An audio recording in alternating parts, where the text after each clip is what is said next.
Season 5 episode 10 start होता है। हमने प्रीवियस एपिसोड में देखा कि जेसी पूरे नेबरहुड में पैसे बांटते हुए चला जाता है। तो एक ओल्ड मैन घर से बाहर निकलता है और उसे एक पैसों की गड्डी मिलती है। वो आसपास देखता है तो उसे और एक पैसों की गड्डी मिल जाती है। तो ऐसा करते करते वो पैसों को ट्रेस करते करते जाता है। तो वो एक पार्क में आ जाता है और उस पार्क में जेसी की गाड़ी का एक्सीडेंट हुआ होता है। जेसी वहां से निकलकर गार्डन में सोया हुआ होता है। हमारा जो नेक्स्ट सीन है वहाँ हम आ जाते हैं जहाँ वॉल्टर और हैंक ने एक दूसरे को कन्फ्रंट किया है। हैंक को वॉल्टर का सब पता है। ये अब वॉल्टर ने उससे कन्फ्रंट कर लिया है। तो वॉल्टर वहां से निकलकर गाड़ी में बैठकर डायरेक्टली स्काइलर को कॉल करता है। पर स्काइलर का कॉल स्काइलर नहीं उठा रही होती। वो ऑलरेडी हैंक ने उसे कॉल किया होता है। हैंक उसे सब कुछ बता दे रहा होता है। हैंक उसे एक कैफ़े में बुलाता है। जब वो वहाँ आती है और बैठती है तो हैंक बोलता है कि मैं इमेजिन भी नहीं कर सकता कि तुम्हें कैसा लग रहा होगा। मुझे अब समझ में आ रहा है कि तुम जैसा बिहेव कर रही थी कपल ऑफ डेज वो क्यों कर रही थी। पूल में तुम चली गई थी, बच्चों को मेरे यहाँ भेज दिया था, ये सब तुमने वॉल्टर से बचने के लिए किया था। अब ये मुझे समझ में आ गया है। मुझे ये समझ लेना चाहिए था और मुझे वॉल्टर पर शक हो जाना चाहिए था। फिर वो बोलता है कि तुम्हारे बच्चों को पहले हम अभी घर से निकाल कर मेरे घर पर ले आएंगे। तुम्हें मुझे वॉल्टर के बारे में सब बताना है, उसके ऑपरेशन के बारे में मुझे सब बताना है, क्योंकि मैं डायरेक्टली डीए के पास नहीं जा सकता। मुझे मेरे पास एक सॉलिड प्रूफ हो तो मैं अभी के अभी उसे जेल में डाल सकता हूँ। उसका कैंसर अभी वापस आ गया है तो मुझे जल्द से जल्द एक्शन लेनी पड़ेगी। स्काइलर को वॉल्टर के कैंसर के बारे में नहीं पता होता। तो वो उसे पूछती है कि क्या उसका कैंसर वापस आ गया है। पर हैंक बोलता है कि उस पर हम क्या भरोसा रख सकते हैं, वो हमेशा झूठ बोलता रहता है। फिर हैंक उसका एक रिकॉर्डर भी निकालता है। स्काइलर फिर बोलती है कि मुझे मेरे लॉयर से बात करनी चाहिए।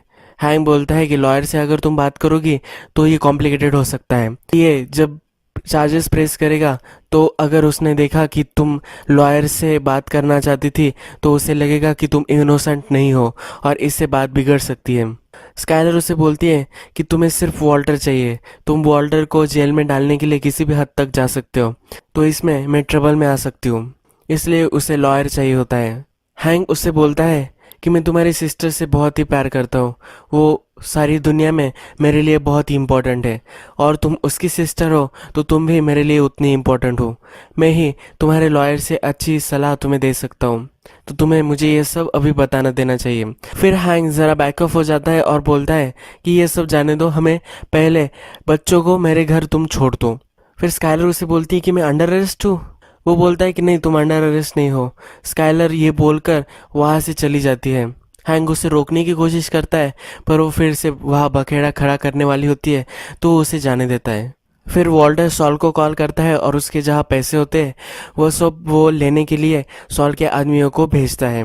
ह्यूल और उसका फ्रेंड ये सब पैसे देखते हैं और वो बिलीव नहीं कर पाते। ह्यूल को हमेशा पैसों पर सोना होता है तो वो उस पैसों पर सो जाता है। उसका फ्रेंड भी पहले रेजिस्ट करता है और फिर वो भी पैसों पे सो जाता है।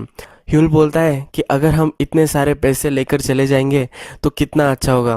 तो उसका फ्रेंड बोलता है कि ये जिसके पैसे उसने 2 मिनट में जेल में 10 लोगों को मार दिया था, तो तुम ही सोच कर देखो। फिर वॉल्टर सॉल के पास होता है। फिर सॉल उसे समझा रहा होता है कि तुम अब स्काइलर को कॉल मत करो।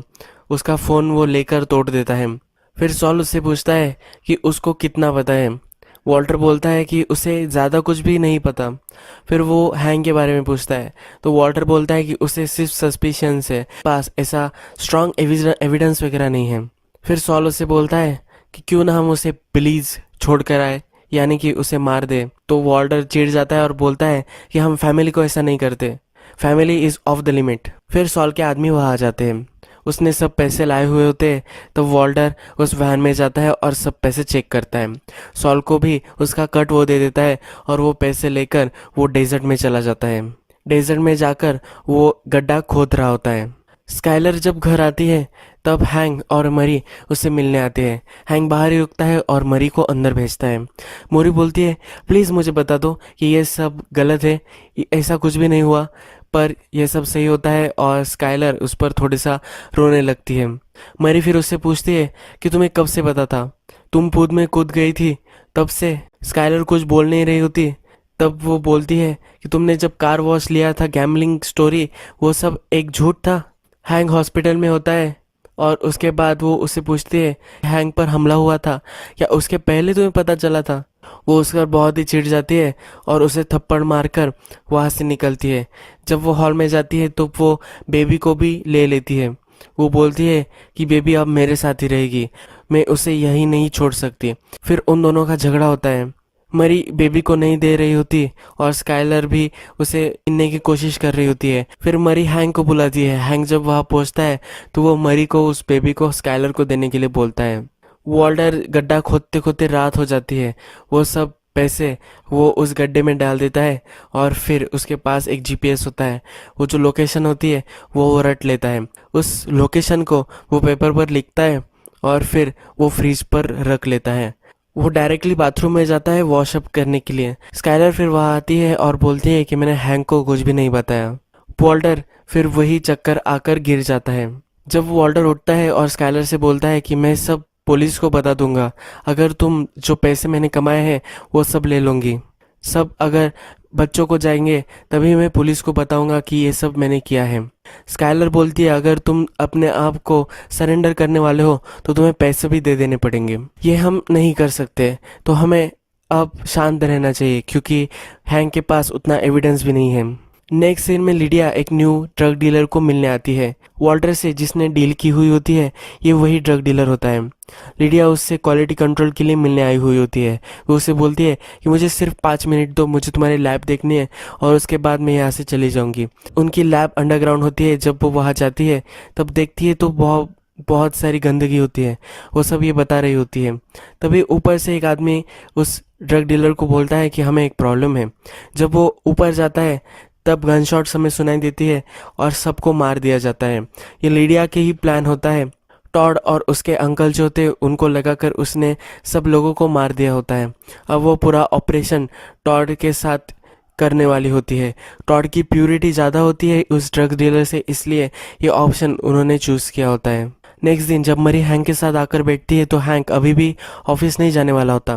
वो अभी भी वॉल्टर के बारे में उसके ऑफिस में नहीं बताने वाला होता। फिर जब मरी उससे पूछती है तो हैंक बताता है कि मैं जिस दिन हैंक के बारे में मेरे ऑफिस को बताऊंगा उस दिन मेरी जॉब चली जाएगी, मैं सिविलियन हो जाऊंगा और हमें कुछ भी नहीं पता कि वॉल्टर जेल में जाएगा या नहीं। तो इसलिए मैं सब एविडेंस गैदर करूंगा और फिर मैं उस ऑफिस में एक कदम रखने वाला हूँ। मरी उसे बोलती है कि तुम्हें ऐसा नहीं करना चाहिए, तुम्हें पूरी टीम उस पर लगा देनी चाहिए। नेक्स्ट सीन में हमें हैंक दिखाया गया है। उसके ऑफिस में जाता है पर वो किसी को कुछ भी नहीं बताता।